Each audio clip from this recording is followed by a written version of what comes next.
যারা প্রত্যেক বস্তুরই দাম জানেন কিন্তু কোনো বস্তুরই প্রকৃত মূল্য জানেন না, তারাই সমালোচক। এমনভাবে অধ্যয়ন করবে যেন তোমার সময় অভাব নেই, তুমি চিরজীবী। এমনভাবে জীবনযাত্রা নির্বাহ করবে যেন মনে হয় তুমি আগামীকালই মারা যাবে। কোনো অপরাজয় জয়ের থেকে বেশি বিজয় উল্লাসের কারণ হয়। শিক্ষাকে যদি দুর্মূল্য মনে হয় তবে অজ্ঞতাই বাঞ্ছনীয়। আত্মহত্যা একটি সাময়িক সমস্যার চিরস্থায়ী সমাধান।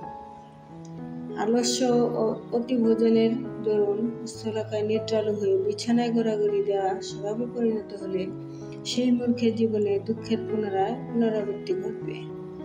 প্রাজ্ঞ ব্যক্তি কখনো নিন্দা বা প্রশংসায় প্রভাবিত হয় না। রণক্ষেত্রে সহস্র যোদ্ধার অপর বিজয়ী চেয়ে রাগ ক্রোধ বিজয়ী বা আত্মজয়ী বীর শ্রেষ্ঠ।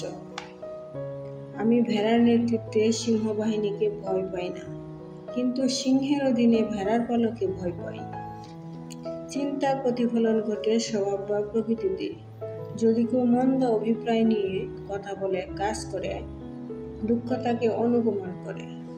আর কেউ যদি সুচিন্তা নিয়ে কথা বলে বা কাজ করে, সুখ তাকে ছায়ার মতো অনুসরণ করে।